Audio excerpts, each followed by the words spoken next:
Yang pertama, untuk melibatkan spektroskopi molekul, kita boleh tengok dahulu. Ini sebenarnya ulang kaji sebenarnya. Okay? UV, UV ultraviolet dan visible.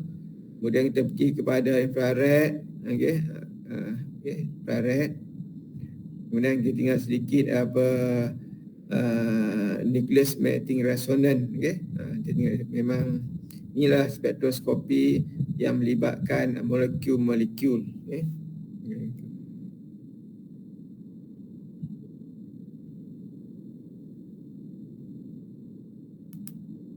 Okay. Boleh nampak?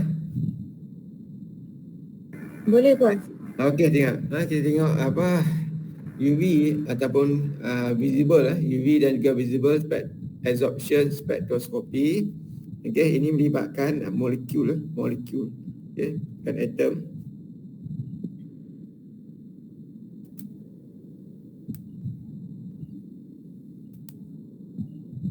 Okey, peralatan ni memang dah jumpa. Okey. Okey, ni saya ulang balik sebenarnya lah. Okey, mungkin nak refresh balik. Okey. Major application penggunaan dia, identification and determination of minor inorganic and organic species. Ini biasalah dalam UV biasanya kita gunakan untuk menentukan bahan organik dan juga inorganik.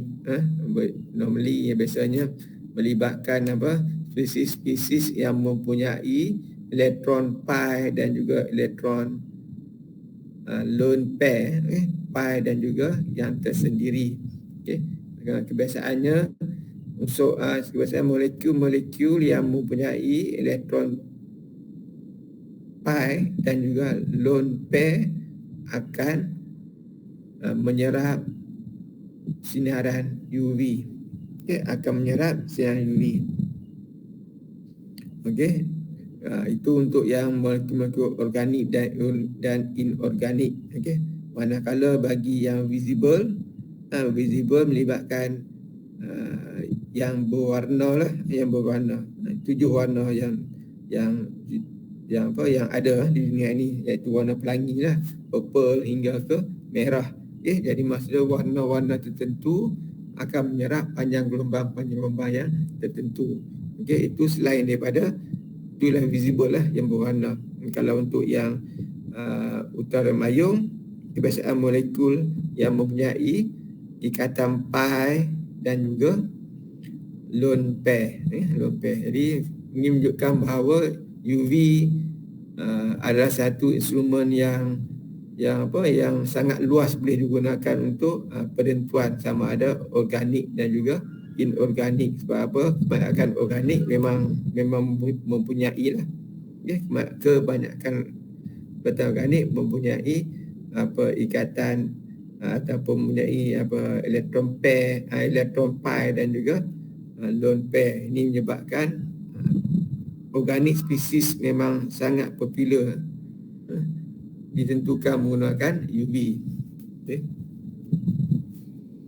Okay, in the UV or visible region, many type of organic and inorganic compound absorb radiation directly. Itulah yang saya cakap tadi.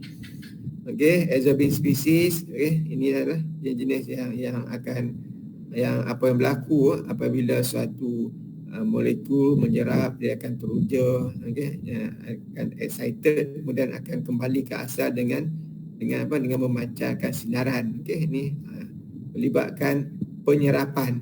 Kalau melibatkan penyerapan, absorb, maksudnya di situ kita akan measure dia punya energi ataupun tenaga yang digunakan untuk teruja. Maksud itu alat sebut menyukat yang diserap. Okay, menyebabkan absorption. Okay. Kalau emission, measure yang dipancarkan, emit. Okay. Ini semua ulangan saja. Okay, kemudian dia akan yang dah excited tadi, kemudian akan melepaskan energi disebabkan dia balik kepada asal. Okay.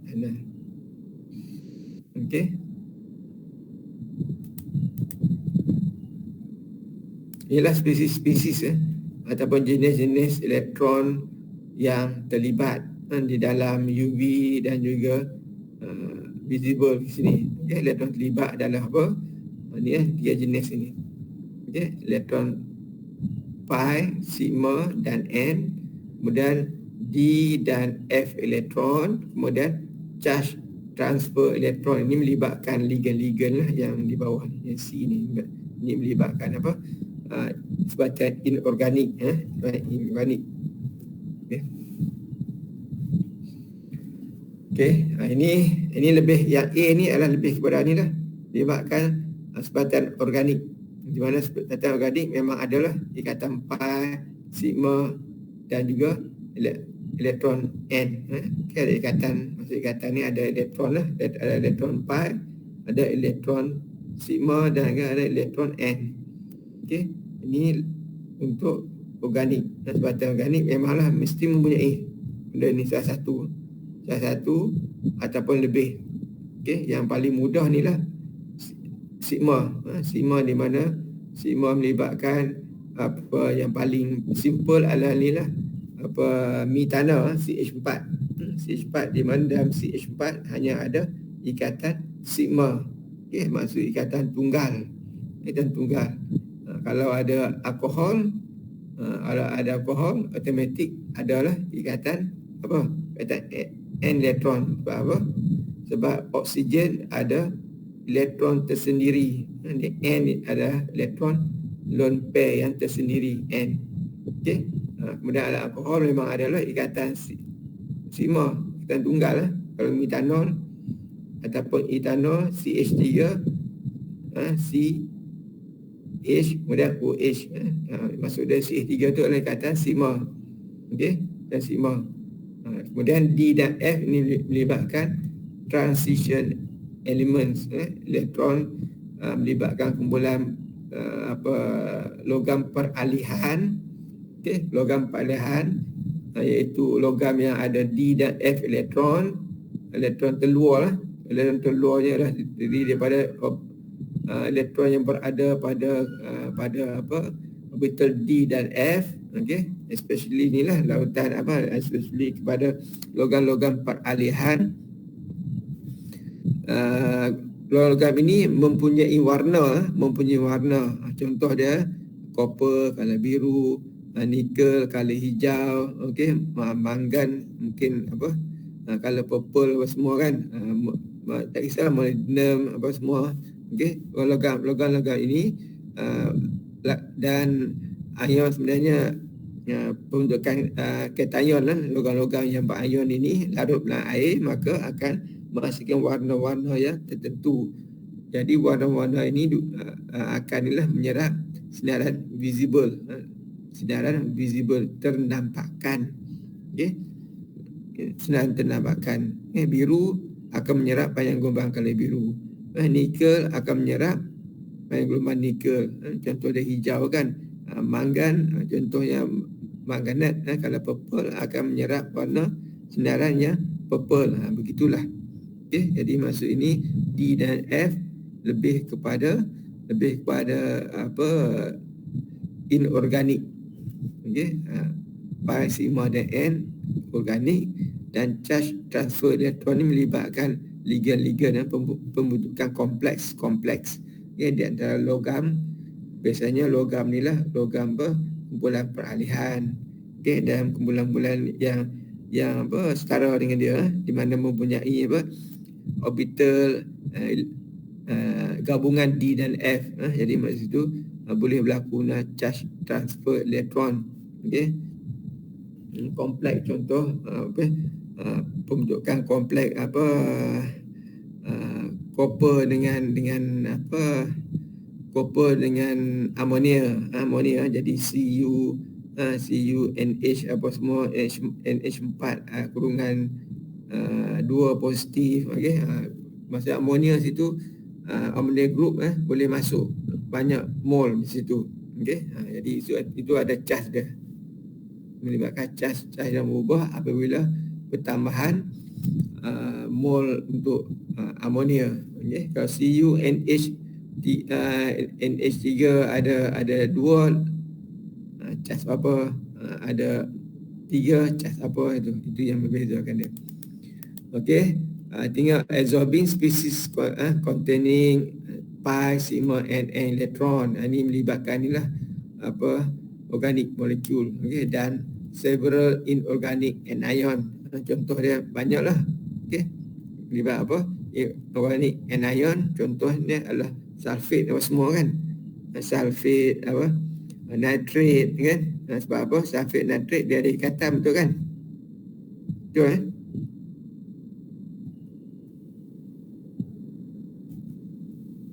Ingat, masih ingat tak?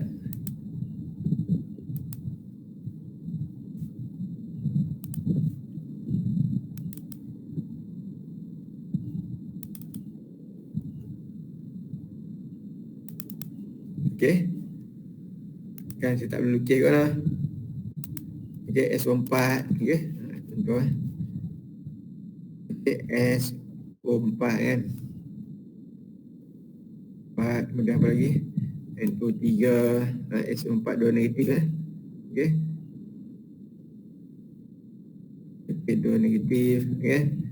Ini memang dia sulfur di tengah, kemudian dia ikatan oksigen. Boleh boleh ikut tak? Boleh Okey, thank you. OH semua kan. Di sini memang ada ikatan dia.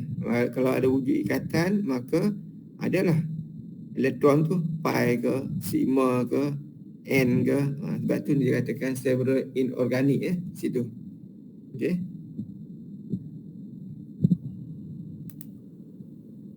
Dia several inorganic anion. Dia bukan cation, anion. Okey. Di situ memang adalah dia punya apa, ikatan terbentuk, di mana ikatan tersebut akan mewakili elektron jenis dia. Kalau ikatan tunggal, elektron jenis sigma. Okey, mungkin ingat baliklah, kalau pi tu maksudnya ikatan double dan juga triple. Okey, dan n adalah elektron tersendiri. Itu melibatkan apa? Melibatkan several inorganic anion. Organik ni memang wajib lah, memang ada salah satu. Sekurang-kurangnya ada sigma saja. Yang lain boleh jadi 2 ataupun 3. Sigma memang wujud, memang akan ada. Sebab apa? Kalau ikatan pi ada satu sigma dan satu ikatan double bond satu sigma satu pi. Kalau ikatan single sigma, maksud dari situ ikatan sigma mesti akan wujud di dalam organik. Tetapi ikatan pi belum tentu. Boleh ikut kan? Ikatan sigma memang akan mana-mana molekul organik semua mempunyai ikatan sigma. Betul kan? Ikatan pi dia memang ada, mesti ada single mana-mana. Kalau ada hanya double bond pun, contoh dia apa? Double bond, contohnya apa?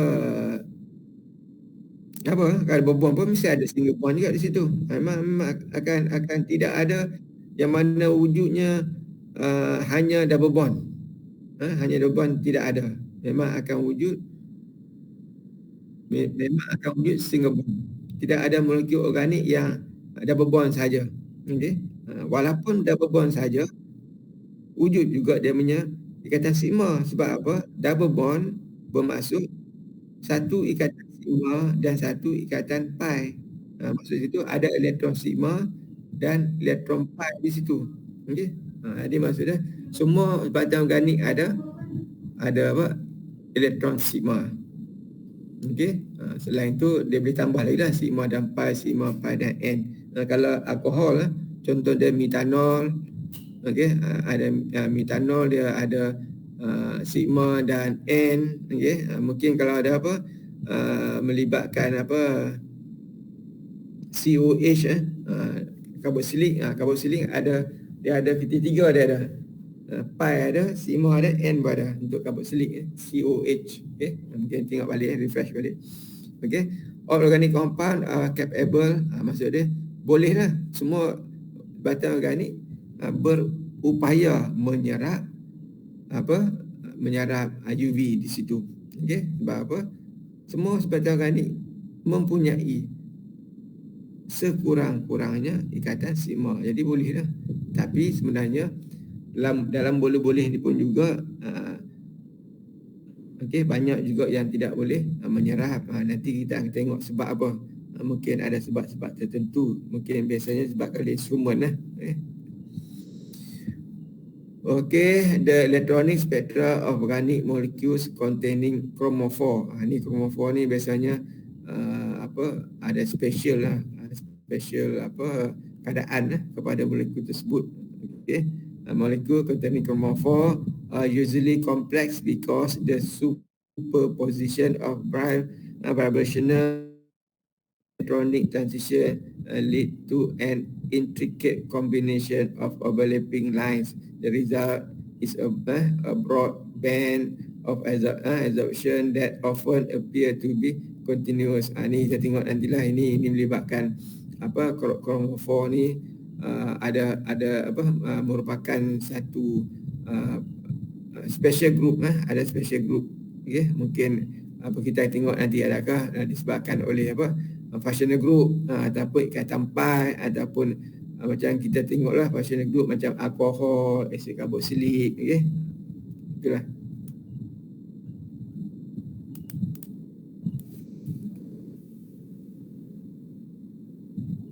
Type of absorbing electron. This the electron that contribute to absorption by an organic molecule are those that participate directly in bond. Ini melibatkan apa? Yang terikat tadi. Ini ulangan saja.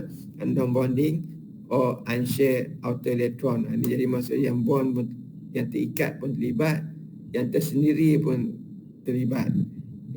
Sama ada tersendiri ni kita tengoklah. Ini yang berlaku oksigen. Dua ikatan dan ada lagi dua pasangan elektron tersendiri. Sama juga halogen. Halogen kadang-kadang kita kalau melukis Dr. Lewis, kadang pelajar ni tertinggal elektron luaran yang ada pada halogen, yang berkongsi hanya satu elektron. Halogen mempunyai 7, maksud dia ada lagi 6 ataupun 3 pasang elektron tersendiri yang berada di sekeliling halogen. Kalau sulfur 2 ikatan dan kemudian 2 pasang elektron tersendiri macam oksigen. Walau bagaimanapun sulfur boleh lebih daripada 2 ikatan. Boleh lebih sebab apa? Sebab ada orbital terluarnya lagi yang boleh berlaku dia punya pergabungan antara orbital S dan P. Jadi maksud di situ ada orbital yang luar di mana boleh berlaku penghibridan. Kena recall balik penghibridan. SP SP3 ke SP3D ke. Ini menyebabkan sulfur boleh terikat lebih daripada 2. Nitrogen. Nitrogen 2 ikatan, nitrogen 3 ikatan bersama dengan 1 elektron ataupun 1 pasang elektron tersendiri. Ini melibatkan non bonding lah. Ni tengok kemudian electron in a molecule can be classified into 4 different types. Melibatkan yang pertama closed shell electron, di mana sini not involved in bonding. These have high and excitation energy and do not contribute to absorption in the visible and UV region. Ni tak berlaku kan tu. Untuk yang case ni closed shell electron. Kemudian ini biasalah covalent single. Covalent single pun sama juga. Memerlukan tenaga yang tinggi juga untuk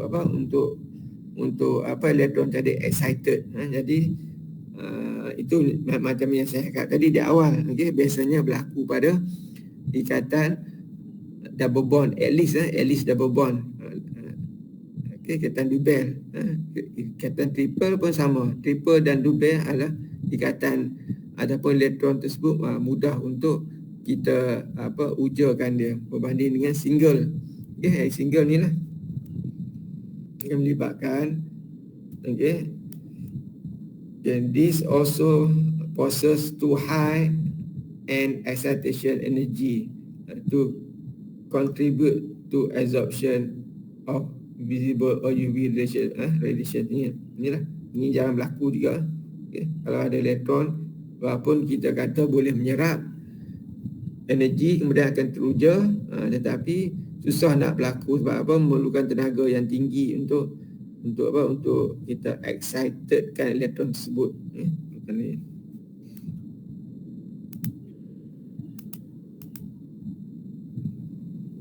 Okey, yang ini single bond lah. Kemudian tinggal sini. Ni yang berlaku selalunya. Biasanya pair non-bonding. Okey, elektron tadi. Okey, inilah non-bonding. Ini memang ada macam saya cakap tadi. Kemudian these are less tightly held than sigma electron, can be excited by visible or UV radiation. Maksud ni boleh lah buat ni elektron tersendiri. Kemudian yang terakhir adalah elektron pi. 4 elektron pi sama ada double ataupun triple bond. Ni memang sama juga, mudah berlaku. Okey, tu.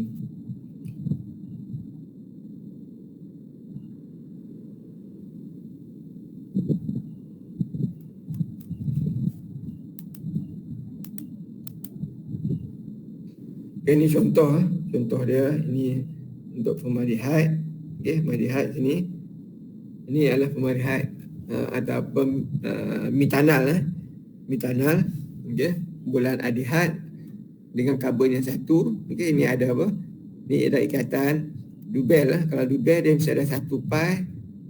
Dubel melibatkan pi dan sigma.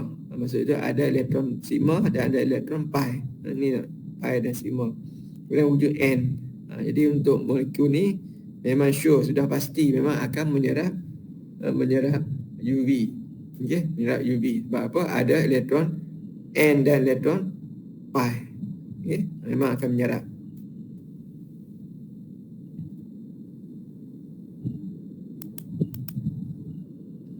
Okey, ini adalah apa? Adalah energi, tenaga yang diperlukan untuk berlakunya excitation apabila satu elektron ataupun apabila satu sinaran UV kita berikan kepada sampel. Maksud ini yang berlaku. Kita tengok satu elektron akan menyerap UV tadi. Okey, tadi adalah untuk teruja excited tu. Kita tengok kalau untuk elektron sigma memerlukan tenaga tinggi untuk excited. Untuk dia menyerap dan kemudian dia excited. Apa di UV kita menentukan dia punya analyte tersebut.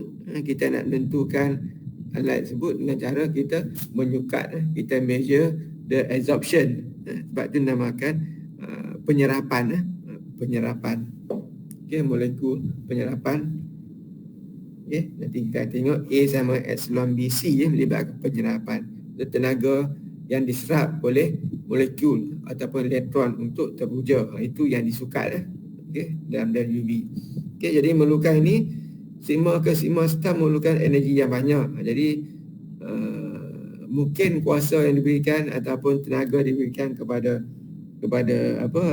analyte tidak mencukupi, maka tidak dapat berlakunya pengujaan excitation daripada sigma kepada sigma star. Okey, tapi yang berlaku ni yang mudah. Mudah apa? Yang ini. Okey, pi ke pi star yang kedua ni mudah berlaku, kerap berlaku pi ke pi star. Energi dia itu sekat ni rendah. Kemudian satu lagi n ke pi star d. N ke pi star ni dibenarkan mudah. Maksudnya B dan D ni, ini yang sering berlaku, B dan D. Okey, C, N ke sigma star pun susah memerlukan energi yang tinggi. Jadi ada dua saja, anda boleh catatlah, B dan juga D. Okey. Dua saja yang boleh berlaku apabila sinaran UV dikenakan kepada sampel. Jadi kalau ada bacaan dilihat, masa bacaan dapat direkod, ini menunjukkan bahawa mana-mana elektron sama ada pi ataupun n akan menyerap sinaran tersebut. Okey. Kalau ada sigma saja tidak laku, tidak akan dapat mengesan. Okey. Ini semua tidak dapat mengesan. Tidak ada puncak, dengan kata lain ada puncak lah. Ni UV yang contoh kan.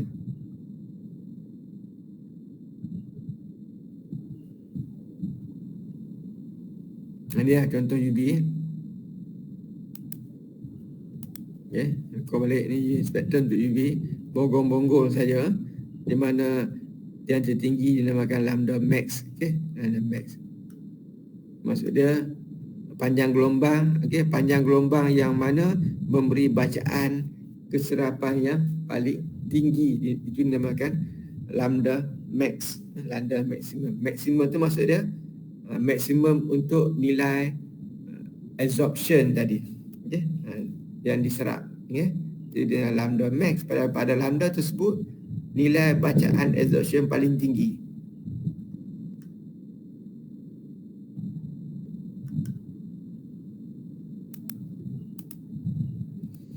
Okay, boleh ikut Okey, kemudian ini dibenarkan. Okey, ini ada 4 jenis lah yang berlaku ni. Okey, ini yang kita tengok yang berlaku ni lah. Ni for vacuum UV, for near UV, ni near UV, near dan juga visible UV. Ni lah. Ni yang biasanya yang visible ni, yang melibatkan apa? Melibatkan kalau D dan F sekali D dan F sekali, elektron D dan elektron F. Okey, ini ulang balik kembali yang saya cakap tadi. Okey. Electron is bonding, sigma beta of molecule is excited, apa semua tak kisah, large energy and require, okey, benda sama kita perlukan untuk pengalihan. Okey, ini pun sama juga contoh lah, dan tunggal melibatkan. Contoh dia, ini memang absorption ni pada 125 di luar ini di luar dia punya panjang untuk UV yang biasa. Okey. Memang tak nampak. Untuk kita tunggal memang tak nampak. Okey. Maksud dia tidak ada bonggol tadi lah. Okey. Jadi untuk N ke sigma star pun sama juga. Okey. Occur to compound containing atom with unshared electron. Yalah, unshared ni. Okey, juga memerlukan tenaga yang tinggi tetapi kurang sedikit daripada sigma ke sigma star. Baik, kita tengok tadi anak panah dia kan. Dia anak panah dah kan. Kurang lagi daripada ni. Mana? Okey. Ni dia. Ni memang paling tinggi Okey, paling tinggi. Okey, paling tinggi. Banding dengan N ke sigma star. Okey, ini paling tinggi.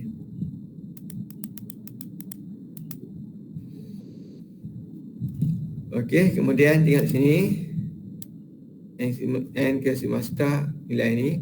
Kemudian ini yang sering kali berlaku, N ke pi star dan pi ke pi star. Okey, occur to most organic compound, memanglah because the energy required for these processes bring the absorption peaks into an experimentally convenient spectral region 200 hingga 700. Itu adalah spektrum yang ataupun dia punya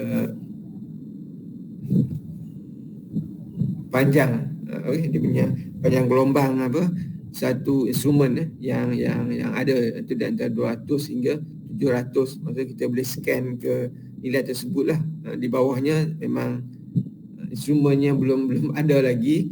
Okey, tapi walau bagaimanapun sekarang memang ada sehingga 50 hingga 30 nanometer. Maksudnya di situ kita akan nampaklah peaknya. Okey, nampak peaknya akan nampak. Okey, dah di upgrade sekarang sampai yang kita Dah masuk apa, dah mungkin pembelian, mungkin memang pembelian akan datang, dah buat pembelian sehingga 30, sehingga wavelength dah paling rendah iaitu sehingga 30. Masuk di situ nampak lah, nampak. Jadi maksudnya dalam teori ni memang kita boleh lihat lah, kita lihat bahawa walaupun memerlukan tenaga yang tinggi, tapi disebabkan instrumen kita ni,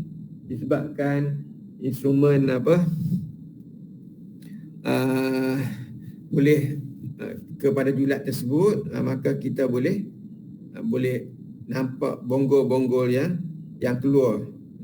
Bonggol yang keluar. Maksud dia peak tersebut lah kita dapat lihat. Ini yang semua yang dahulu lah, yang dulu. Kebanyakan sekarang dah buku dah update dah, daripada bukan setakat ini yang common, yang biasa. Jadi maksud dia yang semua yang bawah sehingga 30 tu high end sikit lah, harga lebih mahal lah. Kita memang ada yang order yang baru, yang lama memang between ni saja. Both transition require the presence of an unsaturated functional group to provide the pi orbital. Maksud sini lah, memerlukan pi orbital.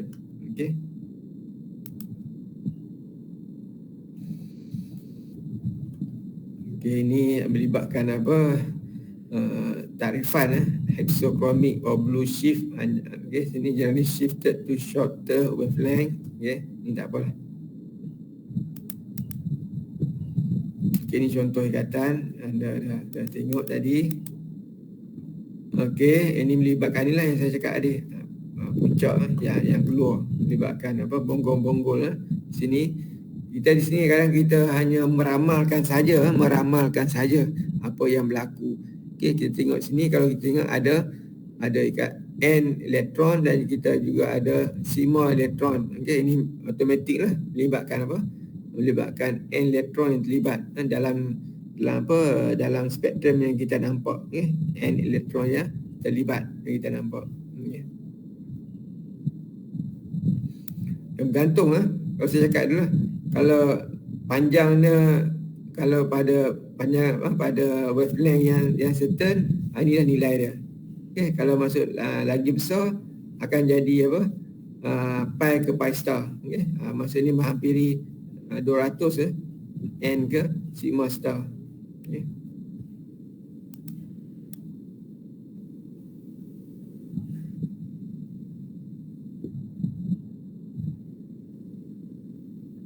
Yang sini N ke pi star. Ini dah besar dah. Ini yang mudah berlaku. N ke pi star dan juga pi ke pi star. N ke pi star dekat kan, energi. N ke pi star. Kemudian pi ke pi star. Maksud di sini kalau kita ada N ke pi star, kalau kita ada elektron N, elektron N, inilah dia punya nilai dia, 200 ke atas lah. Kalau N ke pi star berlaku pada lambda max dia adalah 200 ke atas. Lambda max. Kalau N ke pi star.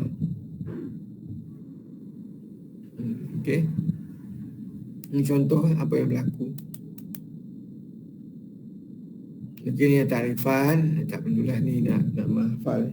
Tak perlu hafal tarifannya. Ada aksokrom, hipsokrom, hypersokrom. Ingat sini aromatik. Aromatic compound are good absorber of UV radiation. Maksud dia situ yang mana ada aromatic compound. Aromatic compound bukan selain daripada benzin saja. Pyridin pun dinamakan ataupun termasuk dalam aromatic compound. Ada lagi melibatkan S. S menggantikan N dalam pyridin. Masih ingat pyridin dia punya apa? Pyridin gelang berapa? Kalau benzin gelang 5. Okey, di mana selang sli adalah dubel. Okey, bentuk ke kan. Kalau apa benzin 6. benzin 6. Kalau piridin 6. piridin 5. Piridin 5 di mana salah satu dia ada 5 gelang 5 atom di mana N ada salah satu daripada ikatan tu.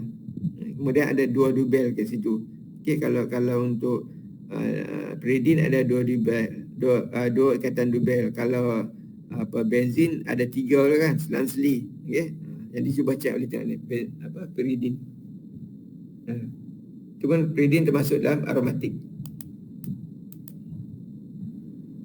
Okey, ni tak perlu ni. Ini menunjukkan dia punya puncak-puncak yang strong, maksud dia tajam lah, naik tinggi. Yang weak ni rendah sikit lah.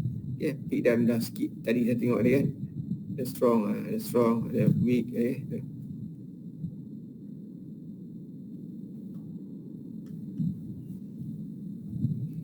Okey, ni inorganik ni yang saya cakap tadi. Organik sah lah. Organik untuk inorganik memang sah. N ke pi star. Lagi mudah berlaku lah, energi lagi rendah.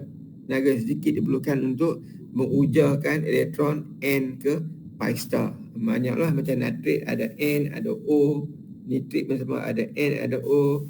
Karbonat ada CO. CO masih ada O lah. Okay. Inilah dia punya wavelength.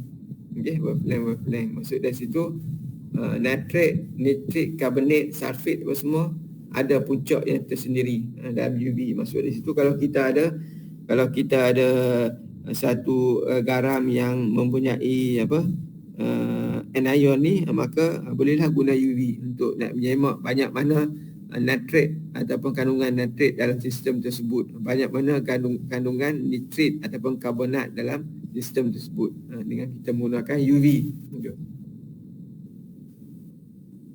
Dan ingat UV adalah satu instrumen yang boleh digunakan untuk menentukan sama ada kualitatif dan juga kuantitatif, kedua-dua.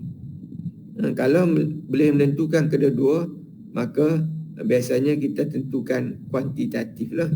Sebab apa? Nak menentukan kuantitatif, kita kena tengok kualitatif dulu. Kalau dah boleh kuantitatif, automatik kualitatif pun tahu. Contohnya, katakan benzin. Benzin wujud ataupun tidak benzin, wujud. Itu dinamakan kualitatif. Kalau wujud tu how much, banyak mana, itu adalah kuantitatif. Kalau kita dapat menentukan banyak mana dah ada benzin tadi, maksudnya automatik lah dia dapat mengetahui benzin itu. Untuk nak menyemak adanya, itu dinamakan kualitatif. After ada tu banyak mana. Kalau kita dah dapat menentukan memang ada benzin dengan certain amount, maksudnya kualitatif dia lepas dah. Memang dah ada, iaitu benzin dah dapat dikesan. Itu adalah kualitatif. 0.2 molar benzin itu adalah kuantitatif. 0.2 tu di mana benzin tu adalah kualitatif. Maksudnya kalau perkataan 0.2, maksudnya itu dah kuantitatif, di mana kuantitatif dah ataupun mengatasi ataupun melibatkan kualitatif sekali. Boleh ikut kan? Ada banyak mana. Kuantitatif dah tahu ada banyak mana. Bukan setakat ada saja, banyak mana. Kalau kualitatif ada saja. Okey, ini application of absorption measurement to qualitative analysis. Ini kualitatif. Okey, kualitatif analysis. Ni yang untuk tadi lah kita tengok sambungan. Wavelength untuk azide. Okey. Dan wavelength untuk thiokarbonat. Kalau thio ni mesti ada sulfur lah. Okay, ada sulfur. Sulfur kita tahu bahawa sulfur mempunyai elektron tersendiri. Okay, jadi memanglah automatik lah dapat mengesan. Okay, dapat mengesan. Okay, application of absorption measurement to qualitative analysis. Okay, ini pertama apa dalam UV dan visible. UV dan visible sampel mestilah bentuk solution. Okey, sampel dalam bentuk solution. Tidak ada lagi setakat ini instrumen yang dapat mengesan ataupun dapat detect kuasa penyerapan UV visible, okey, dengan menggunakan ataupun sampel kita dalam bentuk solid. Tidak ada lagi, biasa liquid, okey, liquid.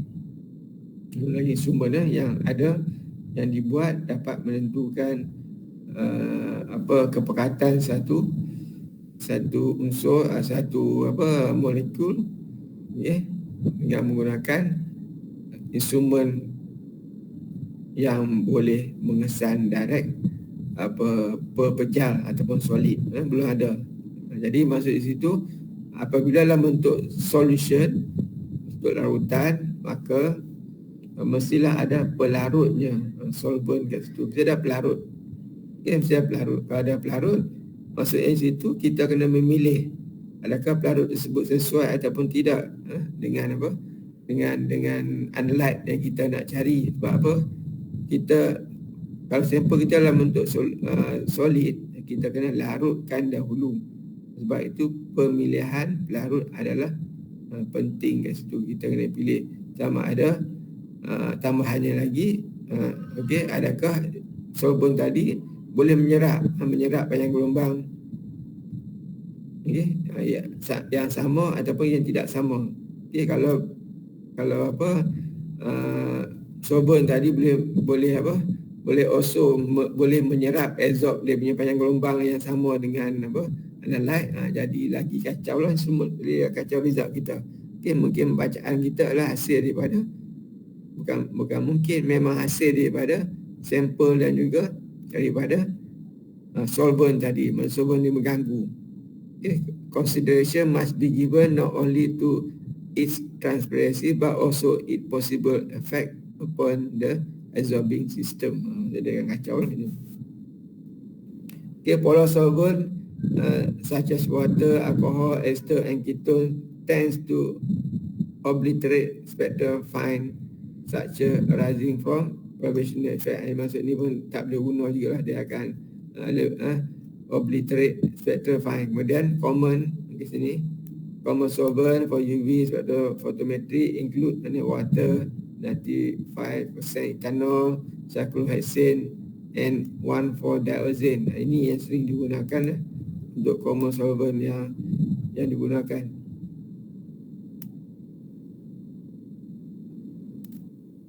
Okay, inilah biasa kita guna water, ethanol. Ini dah memadai. Okey, untuk visible region, okey,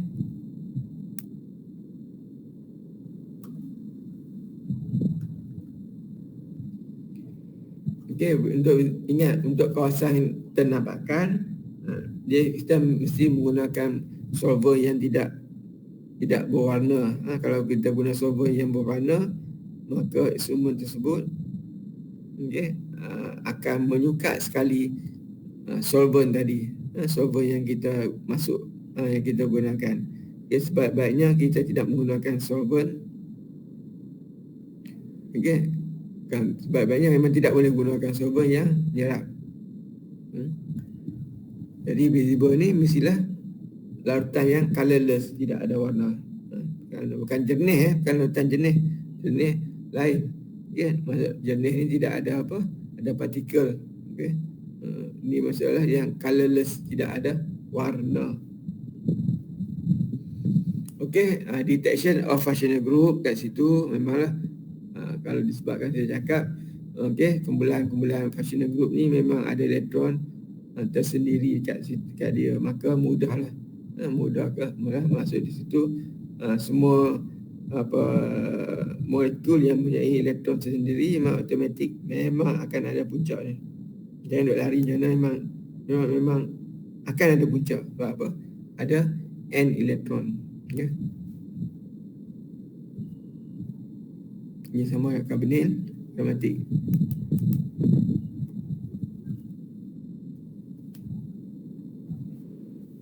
Okey. Untuk apa secara kuantitatif kat sini kita kena lakukan pembandingan. Untuk kita nak menentukan sesuatu unknown, kita kena bandingkan dengan yang sudah tahu. Maksudnya kita tidak boleh, kalau contohnya kita ambil satu minuman, kita rasa ni manis, ni kurang manis. Itu bergantung pada seseorang. Mungkin yang si A ni dia kata ni kurang manis. Untuk si B seorang lagi dia kata ni manis. Jadi yang mana satu betul? Jadi maksud itu kita kena compare kat situ. Kita compare dengan apa? Dengan standard solution yang kita sudah tahu kepekatannya. Kita tahu ini berlaku dalam three common calibration method. Untuk kita nak tengoklah. Yang pertama adalah calibration curve. Ini yang common. Yang pertama ni calibration curve. Ini di mana kita melukiskan standard. Ni biasalah. Kita buat graf. X lawan Y. Insert.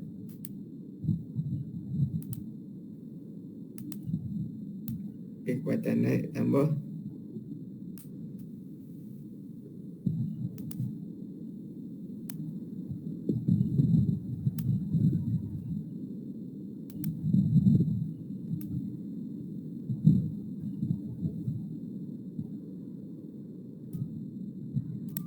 Di mana kita bandingkan perkataan.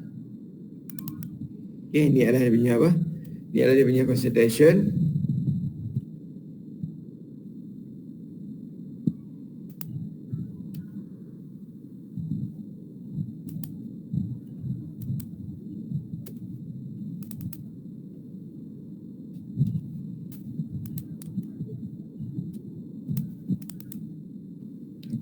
Dia concentration. Dan ini adalah dia punya absorber nilai A dah. Keserapan dah. Nilai A. Keserapan.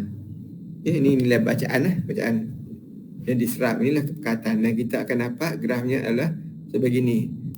Untuk yang saya cakap tadi lah, calibration curve tadi. Kita dapat macam ni. Kalau melalui kosong tu kan hebat lah. Ada mungkin sini ke sini. Yang pentingnya curve yang kita akan dapat. Dia naik, ini terpulang lah. Kita akan tidak ada masalah. Yang penting sini. The best one lah. Tapi yang kadang dia yang susah lalu kosong. Kadang mungkin lepas sikit. Ataupun lajak sikit sini. Yang penting sini lurus. Maksudnya kita buat perbandingan. Kita lakukan calibration dulu. Iaitu kita mengambil bacaan untuk standard yang kita sudah tahu kepekatannya. Kemudian kita lakarkan. Dah selesai. Kalau kita bandingkan dengan apa sampel kita yang kita tidak tahu kepekatan. Kepekatan tak tahu, kita dapat bacaan. Jadi ambil bacaan ni, masuk ke sini, kita bandingkanlah dengan apa? Dengan standard tadi. Ini dia punya yang kita apa? Kita dapat bacaan dia.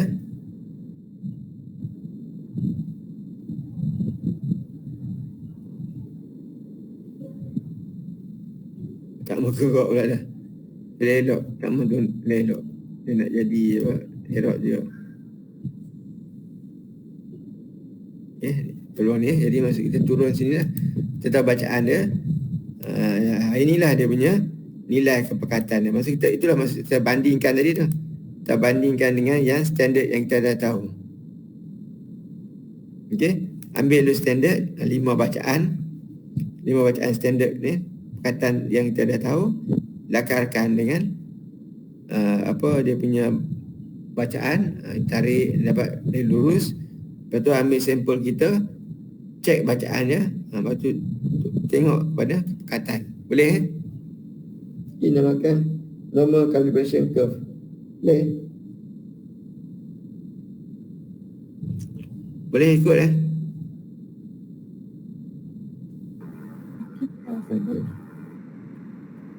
Dengar suara saya clear tak? Clear? Clear dah. Okey. Itu adalah calibration curve, normal calibration curve lah yang biasa. Kemudian yang kedua adalah standard addition method. Standard addition method. Okey, yang ni saya tengok dah seberapa. Kemudian the internal standard method. Yang ni standard addition method mudah juga. Okey, ni seberapa standard ni exactly known concentration on the light introduce. Okeylah, ini yang kita dah tahu patang macam tadi dah. Okey. Blank contain apa semua ni. Ini standard addition method. Okay. Ini kita membandingkan standard addition method particularly used for analyzing complex sample. One of the most common form involves in adding one or more increment of a standard solution to sample liquid for the same size. Okay, ini yang kita buat dalam practical ni. Okay. So sini kita tambahkan, tambahkan yang kita dah tahu. Tambah tahu, maka kita boleh semak lah lepas tu. Mungkin boleh semak berapakah sampel yang asal sebelum ditambah. Okay. Kemudian the internal standard method kat situ. Okay, ada dua kaedah ni lah yang sering digunakan.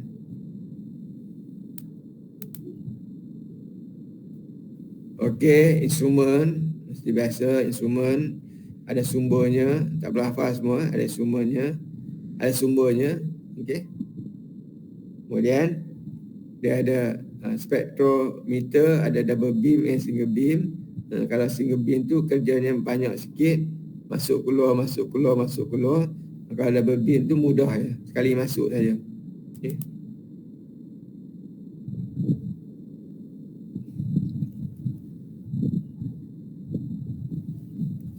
Okay, contoh untuk single beam sampel kita lah, masuk keluar tak henti. Okay, disadvantage both cell and the solvent in which the sample is dissolved will both absorb radiation at every wavelength. Itu dia disadvantage ada.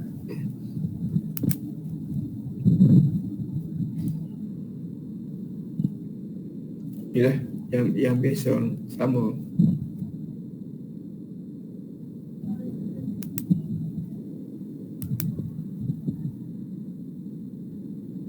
Ini instrumen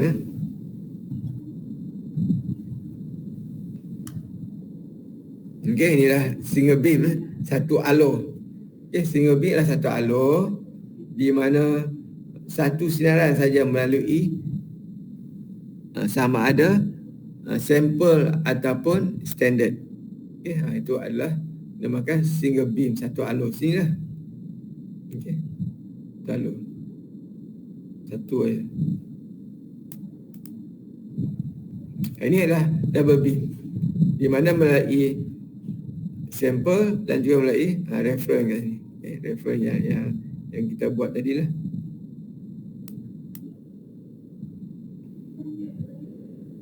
Okey, inilah double beam, single beam. Okey. Ini habis tu UV, UV. Yang ada yang risaulah masuk di sini, apa-apa pun boleh baca balik tengok, okey. Tak perlu risau, memang semua ni mudah saja, insya-Allah tidak ada masalah. Okey. Ini saya hanya ulang sikit dengan penambahan mungkin ada lagi yang belum pernah melaluinya. Saya rasa semua anda pernah melalui semua ni kot. Okey. Okey, kita break selama 5 minit boleh? Boleh kita pergi kepada molekul seterusnya iaitu infrared. Okey, UV selesai, infrared pula. Kita break. Thank you.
Okey, kita sambung boleh?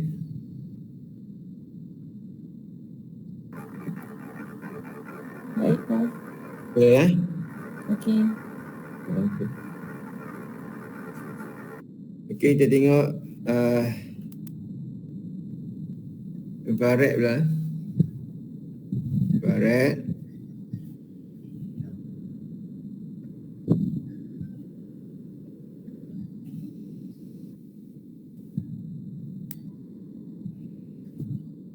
Okey, kalau apa kita melihat apa untuk UV UV merupakan elektron dalaman iaitu sama ada untuk organik dan inorganik yang melibatkan elektron pi, sigma dan n, dan juga apa elektron inorganik untuk D dan F elektron. Okey, mungkin D dan F ni anda boleh bayangkan D sp3, okey. Okay, untuk 3 S2, 3 P3 ataupun 3 S2, 3 P6, 4 S2, 3 D, 3 P semua kan. Itu melibatkan apa elektron pada petala ataupun sat petala, okey, yang tertentu, okey. Itu yang saya cakap P dan apa D dan F tadi, elektron D dan F berlaku pada bahan apa transition element tadi kan. Logam palihan memang ada elektron D dan F itu yang kosong. Yang elektron itulah yang akan digunakan untuk apa untuk elektron tadi akan menyerap sinaran UV ataupun visible, menyebabkan di situ boleh berlakunya peralihan ataupun excitation elektron tu bergerak dari satu orbital kepada orbital yang lain. Okey, orbital yang mungkin berlaku daripada orbital yang dah diisi kepada orbital yang kosong di hadapannya, melibatkan apa peralihan inilah untuk larutan untuk logam peralihan yang ada masih ada orbital yang kosong, jadi dia boleh bergerak situ teruja daripada satu paras kepada paras yang lain. Itu untuk apa D dan F elektron. Untuk apa sigma, okey, kemudian pi, kemudian n itu lebih kepada organik, organik. Okey, teruskan kepada infrared spectrometry. Okey, untuk infrared, okey, dia tidak melibatkan apa elektron dalaman, tapi melibatkan struktur dia, di mana apa yang berlaku dah apabila sesuatu sinaran dikenakan, okey, akan yang berlakunya itu adalah sama ada getaran ataupun putaran pada molekul. Okey, berlaku getaran ataupun putaran pada molekul. Berlaku dekat mana? Berlaku kepada ikatan, sama ada ikatan tersebut akan berlakunya putaran, berputar-putar ikatan tersebut, ataupun akan berlaku stretching, peregangan. Okey, peregangan maksud dia macam getah lah. Getah kita gantung dengan pemberat, ada seketikanya dia akan jadi panjang dan seketikanya dia akan menguncup. Okey, itu berlaku pada apa ikatan, okey, pergerakan mungkin panjang dan pendek itu. Kemudian mungkin juga melibatkan sudut pembengkokan, sudut pembengkokan bawah sudut, itu pembengkokan lah. Jadi lihat lebih kepada infrared melibatkan apa getaran dan putaran, getaran dan putaran. Kalau putaran maksudnya contohnya bola lah, bola seketul bola. Okey, bila kita tendang, kita balik, maksud bola sebiji bola tu akan berputar, akan ikut. Okey, sebiji akan ikut. Okey. Ada yang seketika, contohnya apa mitana, atau apa-apalah. Okey, dia boleh berlaku serentak. Okey, serentak contoh sinilah. Berlaku peregangan, kemudian sambil berputar. Sambil dia meregang atau membengkok. Okey, molekul ni sambil membengkok ni, contohnya ini sudutnya bergerak kan, sambil dia bergerak. Okey, melibatkan molekul tadi, dia antara ikatan ni bergerak. Okey, di samping itu molekul ni bergerak sekali. Faham tak saya? Boleh tak? Boleh faham tak?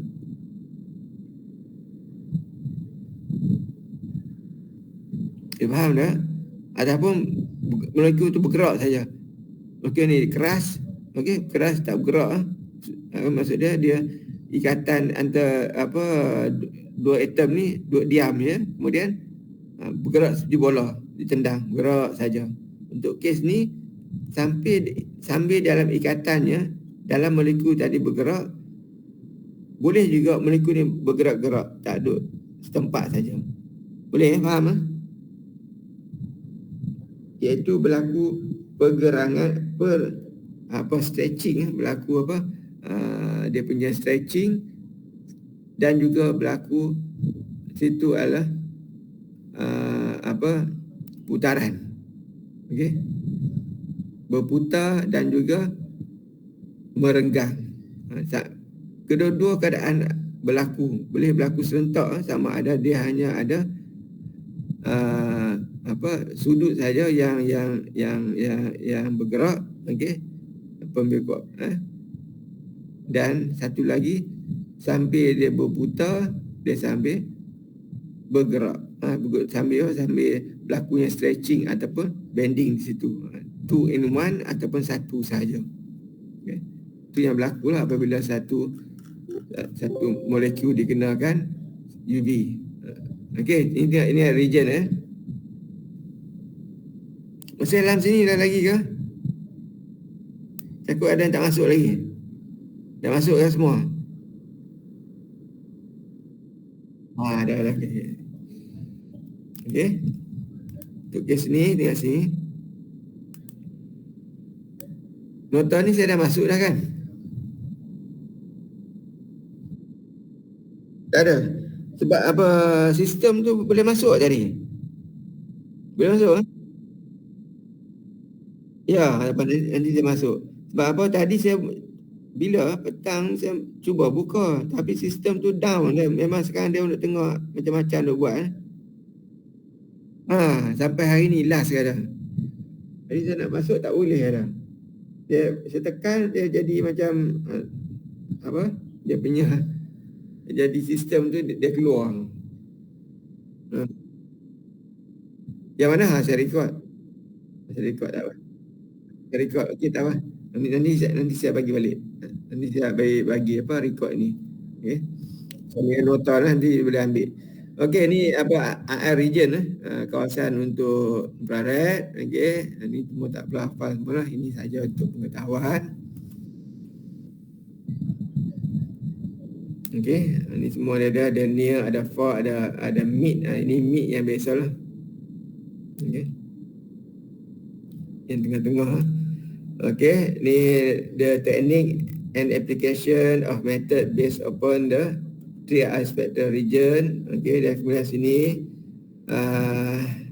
untuk IR biasanya lebih kepada kualitatif, dia tidak sama macam UV UV visible.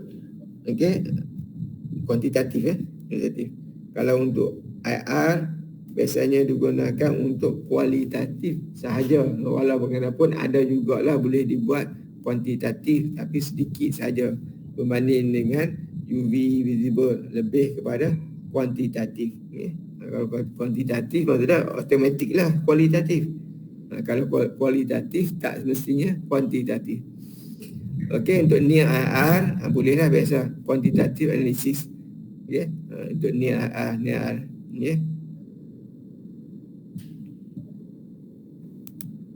Tapi yang common kita buat yang mid itu ialah memang lebih pada kualitatif. Ini yang mid yang biasa kita ni lah, pertengahan yang banyak sekali lah instrumen yang ada.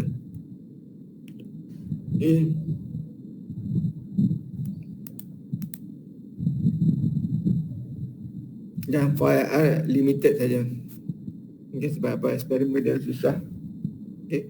Kalau untuk near tu boleh tengok pada apa, boleh lagi.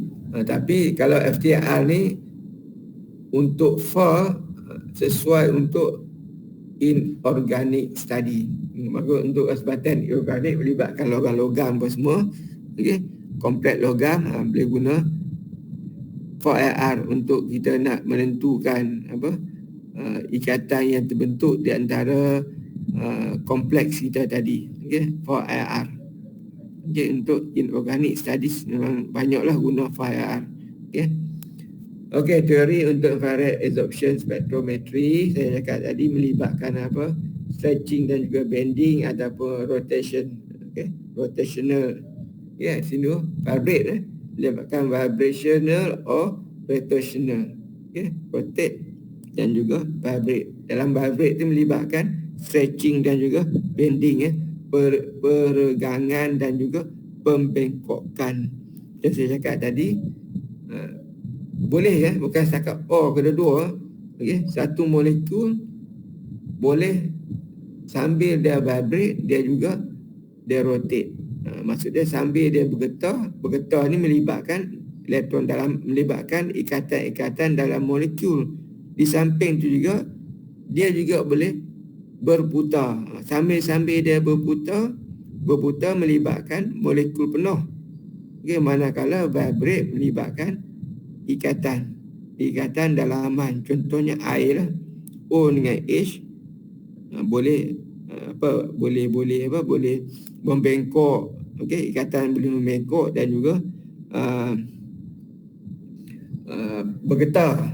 Di samping tu air juga boleh berpusing-pusing. Boleh boleh ikut tak apa yang saya maksud tadi? Maksud macam inilah. Maksud ini katakan O kan, O tertarik dengan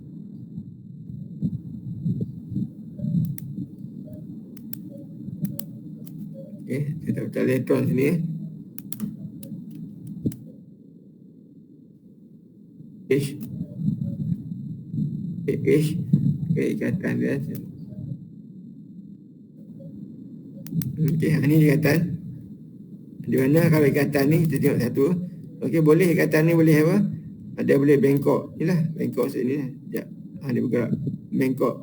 Okey, bengkok. Sudut dia mungkin bertambah ataupun berkurang. Bengkok. Sambil itu ikatan juga boleh meregang.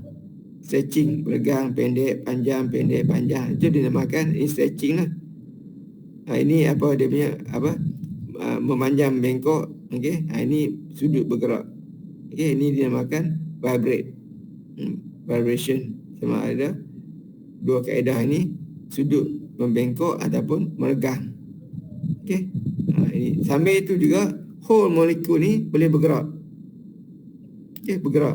Maksud sini sambil dia bergerak, sambil dia bergetar. Boleh ikut tak maksud saya? Okey, faham. Itu yang berlaku dalam infrared. Okey.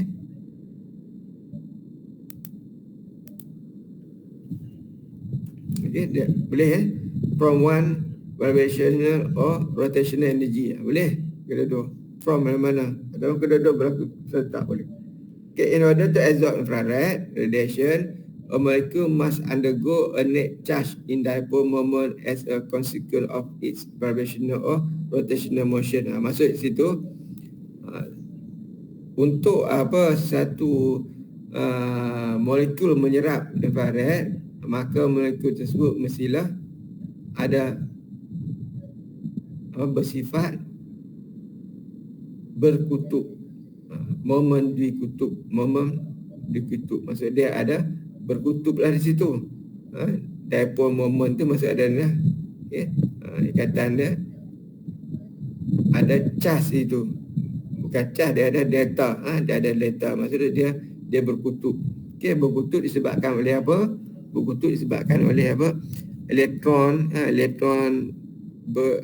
tidak dikongsi sama rata. Maka apabila tidak dikongsi sama rata, maka akan wujudlah delta positif dan delta negatif. Maka itu wujudlah dia punya dipole moment kat sini.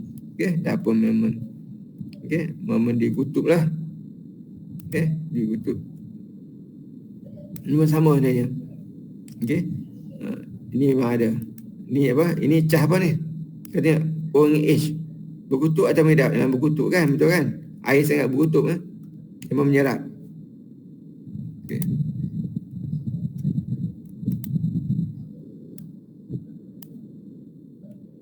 Okey. Ini air. Ini ada elektron lagi lah.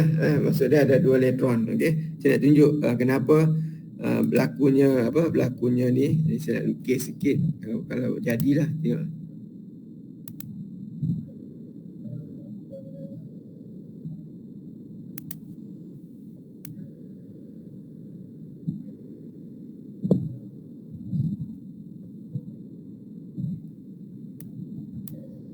Ini contoh dia lah.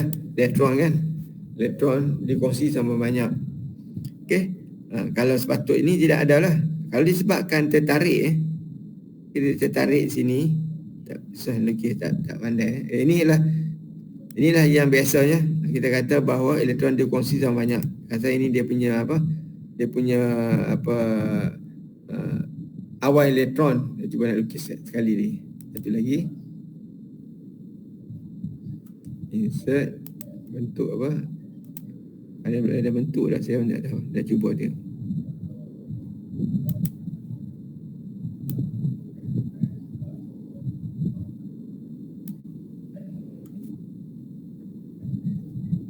Ini boleh. Insert sekejap kali. Shape. Ni.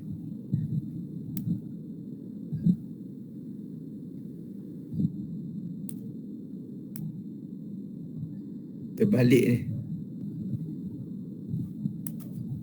ni. Cuba sekali lagi. Insert.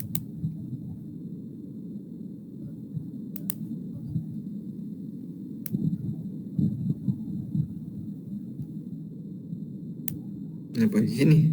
Dia mula ke atas.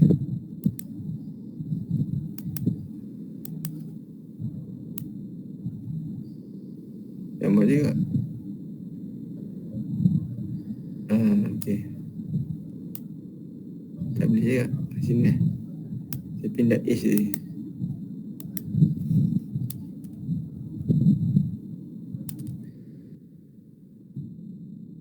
Ini boleh nampak. Ini jadi 20.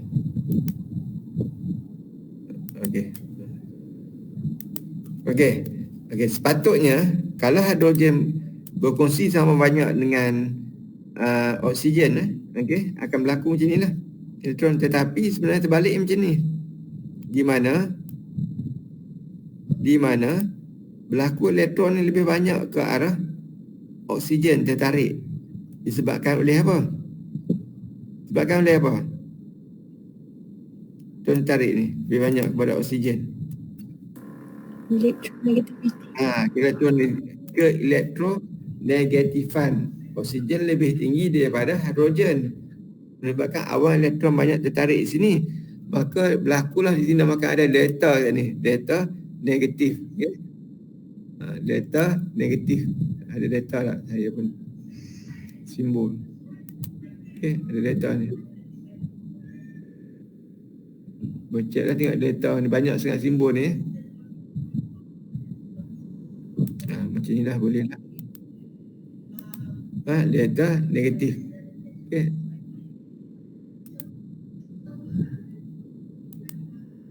Okey, delta negatif ni.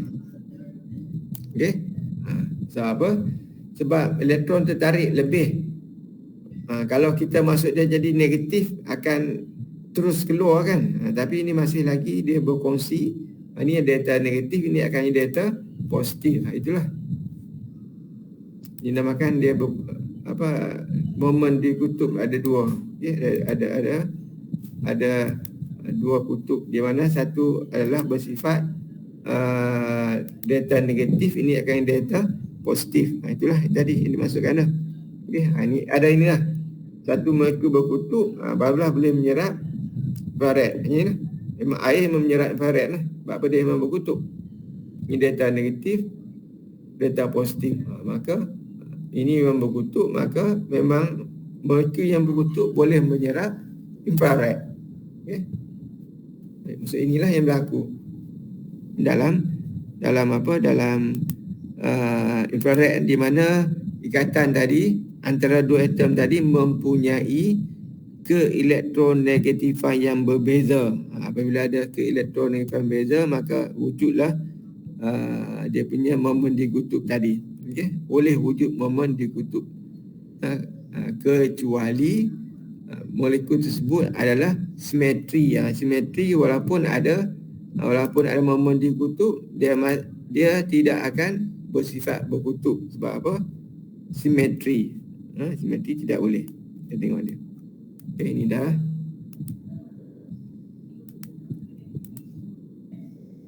Okay, inilah example dia. Saya dah tunjuk tadi. H dengan Cl. Okay, tak kisah dengan apa kan. Yang pentingnya ikatan tersebut antara dua atom tadi mempunyai keelektronegatifan yang berbeza. Ada berbeza, memang wujudlah dia punya data negatif dan data positif tadi. Ada apa momen tadi. Okey, ini sama mencerita benda sama saja. Okey, ini taklah. Apa O dengan O balance. O dengan O balance, tidak ada apa? Tidak ada data negatif dan data positif. Mana-mana yang double tu, maksud dia tidaklah. Tak. Okey, kemudian sini ada absorption of IR radiation follow the Bayes law. Bayes law maksud dia apa? Bayes law ni maksud dia apabila sesuatu bacaan kepekatan adalah berkadar terus dengan nilai bacaan, okey, hanya berlaku pada kepekatan yang rendah saja. Okay, untuk kepekatan yang rendah, dia bacaan keserapan akan berkadar terus dengan kepekatan. Okay, itulah Bayes law lah. Related to the concentration of specific. Okay. Apabila maksud itu kepekatan berkadar terus dengan bacaan keserapan sampai ke tahap yang tertentu, kepekatan yang tertentu, maka kepekatan tidak bergantung lagi kepada bukan kepekatan, bacaan tidak lagi bergantung kepada kepekatan. Kita akan dapat inilah hukum ni, formula macam inilah dia punya formula, dia punya apa, graf dia. Ya.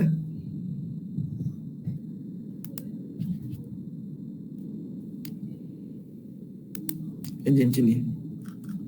Okey. Pada tahap sekejap. Mana? Insert. Ada pergerakan. Ini yang boleh sebab dia naik, ini berkadar terus. Dia sampai tahap dia akan jadi mendata je.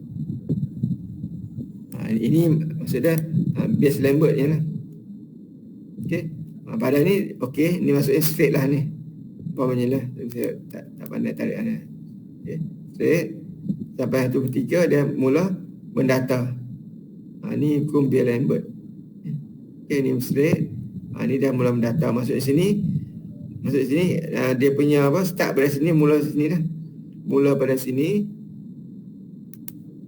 Kita dapati bahawa okey, hukum Beer ni tak dipatuhi. Okey, bermula sini sampailah ke terus ni. Okey, hukum Beer tidak dipatuhi. Maksudnya hukum Bayes-Lambert ni dipatuhi sekiranya keserapan berkadar terus dengan kepekatan. Sekarang dah tidak dah. Okey, maksud sini kepekatan yang makin tinggi ni, okey, bacaan dia akan paling tinggi. Kepekatan bacaan dia still tetap ya, satu angka saja. Tengok, berdata saja. Ini dah tidak mematuhi hukum Beer kat sini saja. Bayes-Lambert. Okey. Itu untuk kes tadi lah.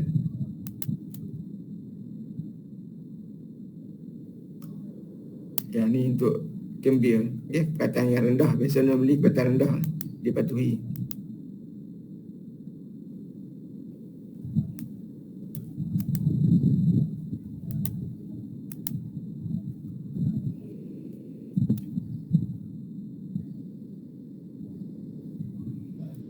Okey, ini IAS paper. You all dah pandai dah. Tahu, pernah jumpa, pernah laluinya dahulu. Okey, ini melibatkan lah. Okey, ni mungkin melibatkan stretching ataupun bending ya. Antara ni lah ikatan antara C dengan H ya. C dengan H. Ya, biasanya stretching ya, peregangan. Biasanya kita akan ataupun anda pernah lihat dia punya apa? Dia punya apa wavelength untuk stretching ataupun bending sesuatu ikatan. Okey, ikatan di antara dua atom yang tertentu kan. Okey, yang macam ni ada jadual dia. Ya, ni contoh jadual. Ni tak komplit ni. Di sini ada, kita boleh tengok. Okey, molecular bond atau grouping sini. Okey, ikatan C dengan H, O dengan H. Ini masih lagi apa?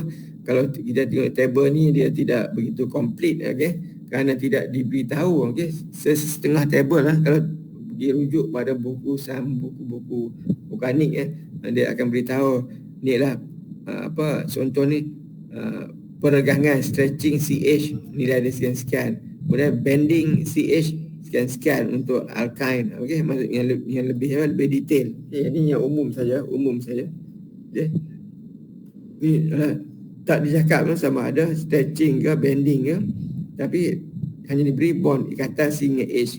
Ni yang berlaku. Jadi maksud ini kita boleh lihat lah ini sebagai apa, kualitatif. Sebab apa, C dengan H ni banyak. Kalau molekul tu panjang, banyak rantai C dan H, maksud dia kualitatif lah. Kita tidak tahu C dengan H yang mana satu. Okay. Adakah karbon ni dengan H ni adalah untuk yang apa, contoh sini kan, saya lukis diberitahu C dengan H. Kalau kita ada banyak C, contoh banyak C,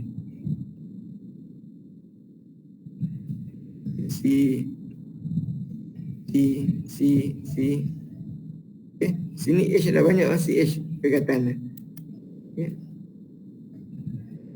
H, contoh H. Jadi CH yang mana satu? Tak tahu. Lepas tu dinamakan kualitatif. Ini CH. Okay. Ada lagi CH. Okay. Ada lagi CH.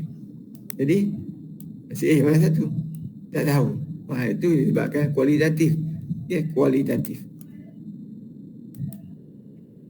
Ini kualitatif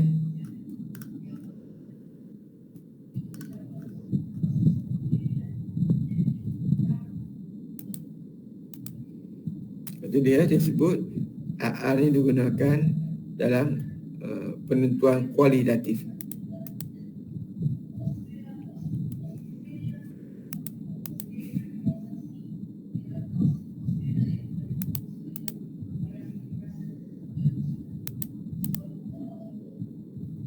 Okay, type of molecular vibration dan saya beritahu stretching ataupun bending peregangan ataupun pembengkokan. Okay, ini melibatkan stretching ni macam saya cakap dah, melibatkan apa, dua ikatan kan, ikatan. Okay, kalau bending melibatkan dengan dia punya center maksud dia pergerakan tadi lah, antara yang center di tengah dengan yang terikat. Okay, kalau stretching melibatkan ikatan, tak mesti yang center. Mungkin ni jenis untuk apa,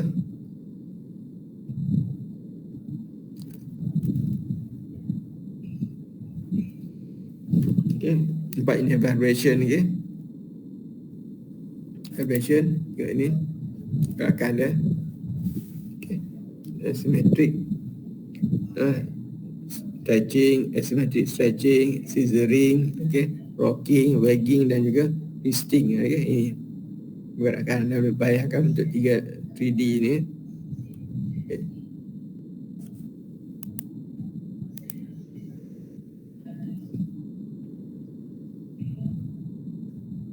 Okay, mestilah more than 2 atom. Sebab kita tengok sini at least ada 3 kan. Okey. Ada 3 dia kan. Semua 3, 1, 2, 3. Minimum 3 lah. 1, 2, 3. Lebih daripada tu okey, tidak ada masalah. Okey, vibrational mode. Maksud dia ini sebenarnya mode ni maksud dia bilangan bilangan. Maksud dia bilangan puncak. Banyak mana yang apa? Yang boleh. Sebab sini banyaklah, kalau kita tengok sini bilangan untuk dia punya peak dia bergantung pada mode dia tadi. Ini contoh sini. Okey, semua sebab ada kalau CH ni kalau kita tengok sini kan, memang boleh berlaku. Sebab apa? Selagi dia tidak simetri, maksud antara semua ni tidak sama CH dia, maka setiap satu ni memang akan ada peregangan, stretching dia. Maksud sini ada peak, sini pun ada puncak, sini pun ada puncak, sini ada puncak. Kecuali berlakunya simetri. Kalau simetri contoh sini ada apa? 6 karbon katakan. 7 karbon tidak ada masalah. Okey. Kalau 7 karbon mungkin you recall balik simetri ni di sini. Dengan anggapan semua ni H lah, etikat ke dia. Okey, jadi di sini simetrinya dari sini. Ni.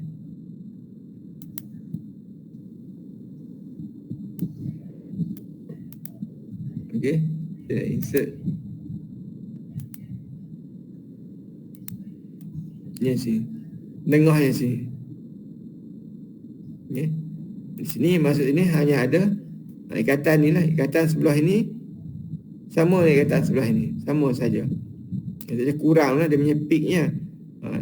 Okey, kurang puncak. Ingat setiap peregangan singa H akan sepatutnya ada tenaga yang berbeza. Okey, sepatutnya, tetapi disebabkan nilainya adalah berhampiran dekat-dekat, maka instrumen dapat mengesan satu sahaja. Okey, satu sahaja. Sebab dia tenaga mungkin tenaganya ada dekat-dekat. Okey, satu sahaja. Okey, jadi maksud sini kita tengok ni complex molecule may contain several type of atom as well as bond kat situ memanglah.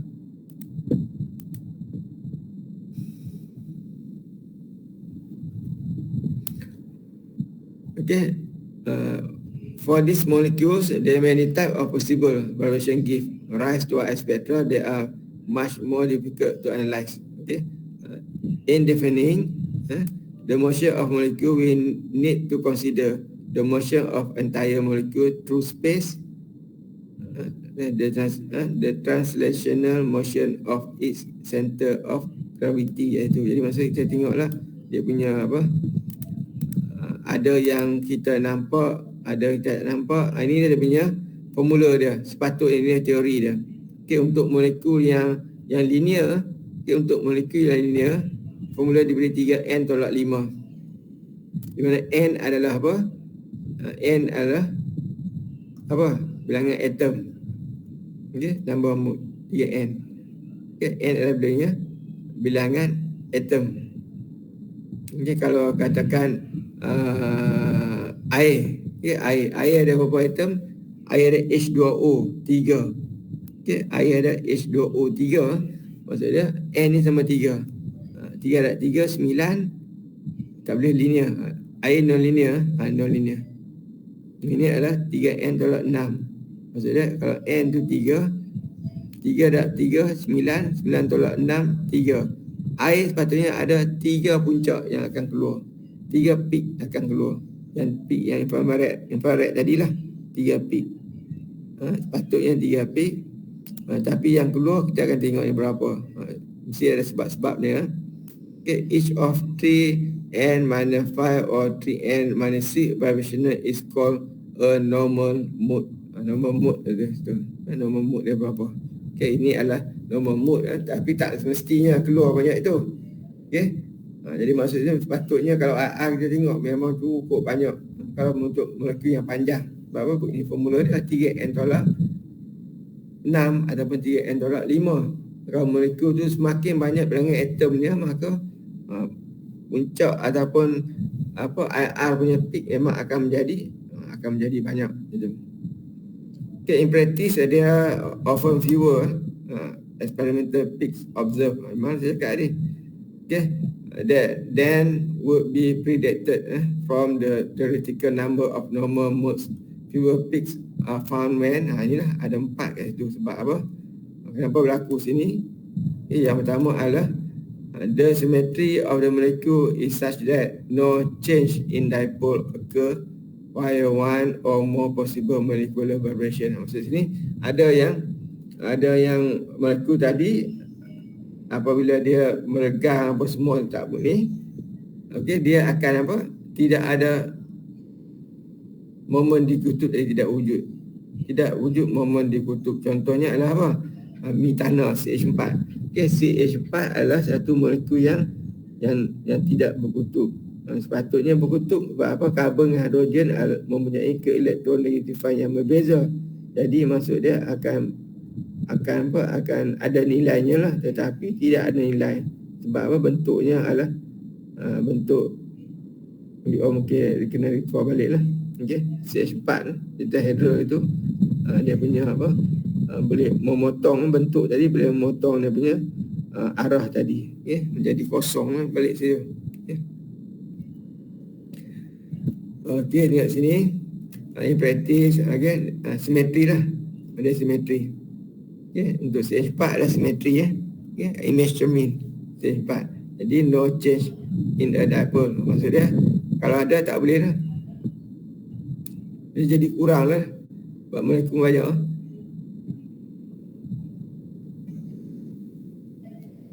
The energy of two or more vibrational are identical or nearly identical. Maksudnya sama ataupun hampir sama. Sama ataupun hampir sama. Jadi semua tu anggap satu saja. Okey. Tak apa kan nak lukis memang pada satu tempat sajalah. Okey. Dia tak boleh letak basingan sebab apa? Number dia adalah sama. Sebab ini kita melibatkan energi kan. Number yang sama. Okey, nak bila number sama, maka dia akan berada di situlah. Maksud dia hanya satu peak yang keluar, yang lain tak keluar. Okay, mungkin ada 5 yang identical, maka satu saja yang keluar. Okay, the absorption intensity low, rendah. Okay, rendah. Rendah je lah, tengok tadi lah.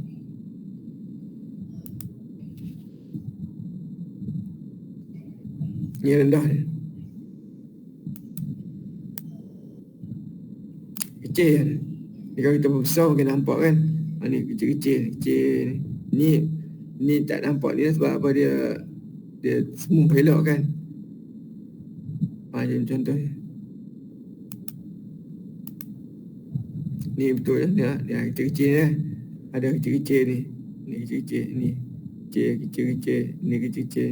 Okay, yang ni yang mungkin sepatutnya dia jadi pink macam ni, tapi disebabkan intensity dia rendah, maka kita tak ambil kira. Kita ambil yang sharp ni saja.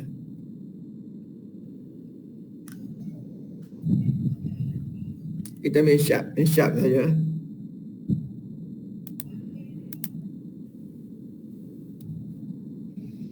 Okey, ni ada 4 jenis.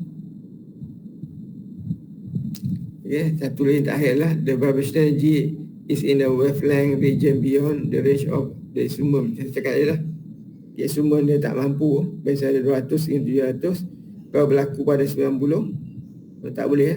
Beyond the range of the instrument. Itulah sebabnya. Kalau instrument kita memang sampai ke tahap yang lebih rendah, maka dia akan boleh cover semua lah. Okay. Kemudian ini melibatkan seluruhnya vibrational coupling, the energy of vibrational vibration, and thus the wavelength of its absorption peak may be influenced by other vibrator in the molecule. Ini tengok sebab apa dia ada yang di-influence oleh vibrator in the molecule. Sama, a number of factors influence the extent of such coupling. Ini ada, tengok sini. Strong coupling between stretching vibration occur only when there is an atom common to the two vibration. Itu yang pertama lah. Yang kedua, interaction between bending vibration require a common bond between the vibration group. Ini yang tiga, coupling between Between stretching and bending, variation can occur if stretching bond from one side of the angle that varies in the bending variation. Ni semua sebab adalah interaction of greatest when the couple group have individual energy that are approximately equal. Dan seterusnya lah sini. Ni, dia boleh baca.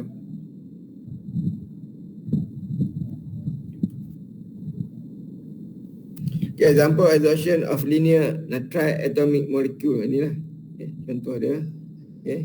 Dari segi teori teori kita dapati bahawa ni apa CO2 adalah linear 3n tolak 5. Okey, masuklah situ. Okay, 3n dia 3, 4 mol. Maksudnya ada 4, sepatutnya dapat 4 peak itu. Okey. Therefore 4 exhaustion peak. Experimentally, CO2 exhibit 2 exhaustion peak at 667 and 2360. Okay. Mesti ada sebab je lah. Atas sebab 4 kes tadi lah. Kenapa tidak keluar bentuk 4? Okay. Yang berkurang, ini sebabnya.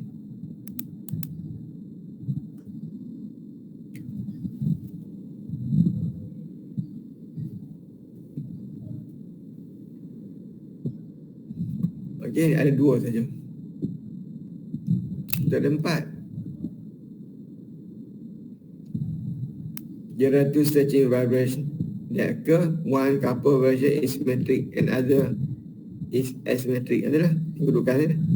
Baik, kita tak nampak benda tu. Symmetric, asymmetric, diasymmetric. Ini yang tidak menghasilkan ni. Tidak menghasilkan puncak. Okey.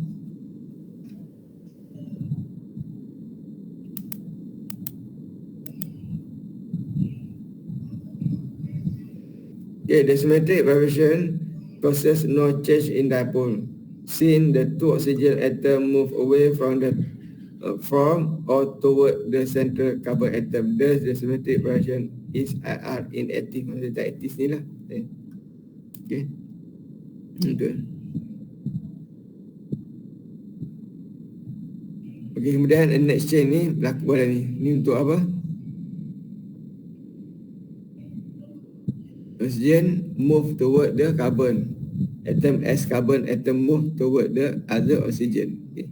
Ni pelaku tekanan ni berada 2360. Okay, 2 scissoring vibrational modes are also possible as shown below. Okay. Ni pun mungkin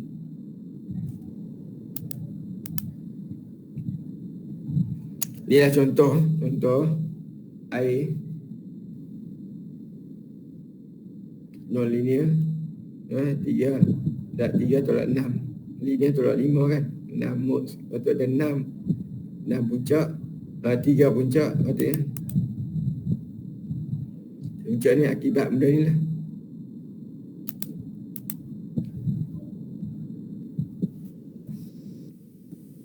Tunjuk lah.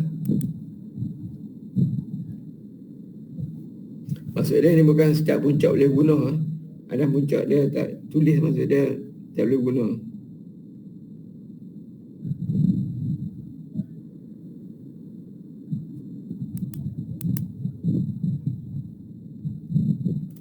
A group of frequency.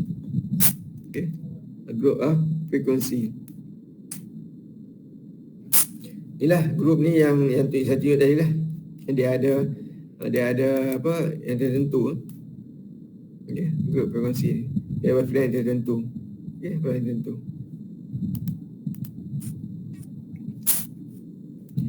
Okay, kemudian ni takhir ke? Oh, ni sumber. Okay, tanya.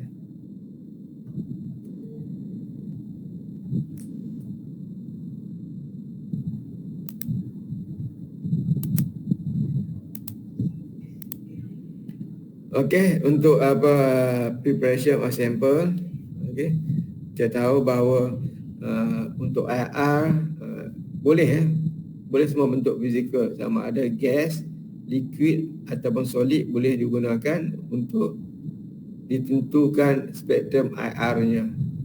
Gas, kalau untuk gas memang dia ada bekas gas, Kemudian bekas yang diisi gas kita lalukan sinaran UV ataupun sumber sinaran IR ataupun sumber IR, maka kita akan dapat dia punya peak dia. Dia untuk gas. Kalau untuk liquid, dia ada bekas yang sample holder dia, yang boleh digunakan untuk ataupun yang boleh mengisi rautan sampel dalamnya. Okey, itu dinamakan sel, sel. Okey, itulah liquid. Kalau solid kita boleh ada beberapa kaedah. Okey, antara yang mudah ialah kita larutkan sampel kita solid, kita larutkan dalam liquid, akan jadilah dengan harapan sampel kita semua dissolve dalam solvent yang kita nak gunakan untuk kita tukar daripada solid kepada liquid, maksudnya itu. Ataupun ada kaedah lain lagi dinamakan kaedah kita menukarkan daripada solid ke bentuk nujul. Okey, bentuk nujul. Nujul ni biasanya adalah satu cair yang likat yang kita menggunakan parafin. Parafin kat situ. Kita masukkan sampel kita dengan parafin. Kemudian kita akan dapat sampel yang likat. Likat tu kita gunakan untuk kita titiskan ke atas KBR, KBR plate. Boleh kita teruskan kepada penentuan dia punya spektrum. Biasanya untuk masalah penyediaan sampel, sampel prep sebelum kita nak run itu. Dia penting sini maksud dia untuk IR tidak ada masalah, semua boleh kita lakukan. Sampel kita boleh kita uji bentuk gas pun boleh, liquid pun boleh, solid pun boleh. Okey, solid dia ada bekas dia. Okey, ataupun kita hanya meletakkan di atas celahan, atau kita buat macam sandwich. Okey, ada dia punya pemegang ataupun kita menggunakan pemegang inilah, di mana kita menitiskan satu, contohnya shilling 50 sen, kita letakkan, titiskan sampel, itu kita letak di atas macam light sandwich, satu pemegang lain lagi. Maksud dari situ liquid ni berada di celah-celah dua solid. Okey, ni fingerprint fingerprint ini yang wavelength yang rendah, ini biasa digunakan dalam penentuan inorganik sampel. Ini nama organik semua. Okey, ini wavelength untuk kita tengok sini spektrum dengan wavelength tentu. Kita tengok ini molekul dia mungkin tak nampak ini tambah lagi satu dia punya meter group. Tengok kat bawah saja akan berlaku dia punya perbezaan. Di hadapan masih tinggi dia punya wave number ni masih sama. Tengok sekarang sini dah mula berbeza 1.3 ke bawah. Tengok ada perubahan. Ini lebih kepada untuk pencerian yang advance.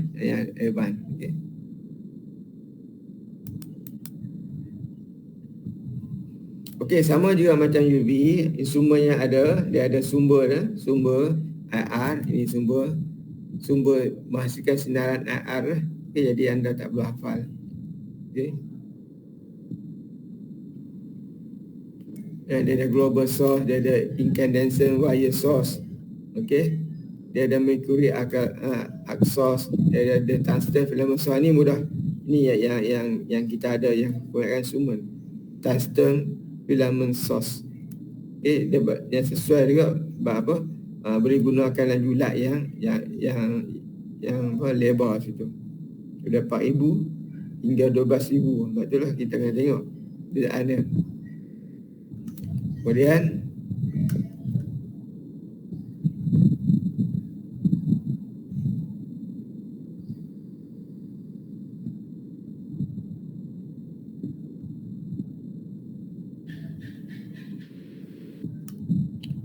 Okey. Ini melibatkan sos. Okay. Kan dah boleh baca. Ni kau tak boleh hafal. Okay. Sos banyak ke sos ni? Tungsten ni cakap ini yang paling simple lah. Okey, ni carbon dioxide laser source. Okey, dulu. Ini pengesan dia, transducer dia, ada sumber, ada pemilih panjang gelombang, Wilson selector, ada transducer dia. Ini transducer, sama juga tak perlu hafal. Okey, saya sebentar lalulah dah. Okey, pyroelectric transducer, photoconducting transducer, kita hafal. Okey, ini dia punya general purpose of IR spectrometer and photometer ni. Kan kita gunakan differences grating IR spectrometer ni. Okay, biasa digunakan ni lah Fourier. Kita guna nombor 2. Dia akan guna Fourier, Fourier transform, multiply. Ni cuba tengoklah double beam. Satu sampel, satu reference. Okey, yang alat yang IR yang kita ada.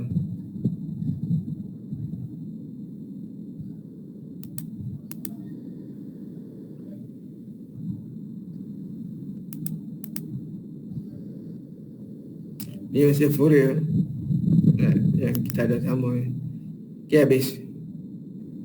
Okey, selesai untuk ini. Jadi minggu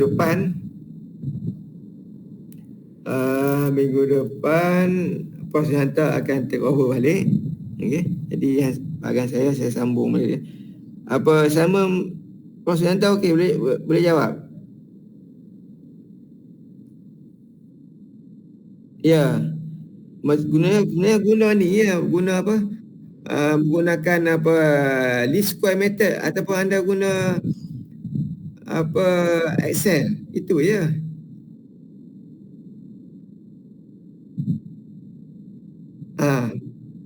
Boleh, itu pun boleh juga. Menggunakan least square method tu lah. Guna X, SY, X darab Y apa semua kan.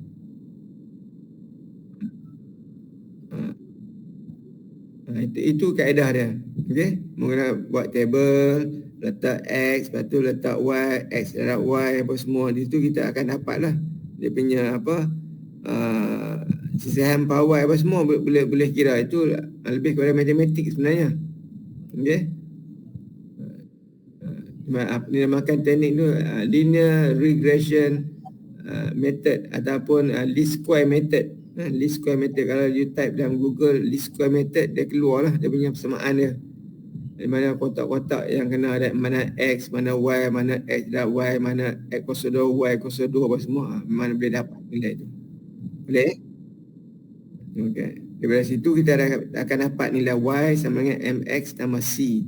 Jadi itulah graf yang sepatutnya lah yang kita kena lukis. Okay, garis lurus di mana kepekatan berkadar terus dengan bacaan dia, bacaan nilai bacaan. Sama saja. Okey, least square method tu sama saja. Di mana kita mengambil menggunakan 5 bacaan standard, lepas tu kita ambil unknown, kita matching dengan linear range dia tu. Dapatlah.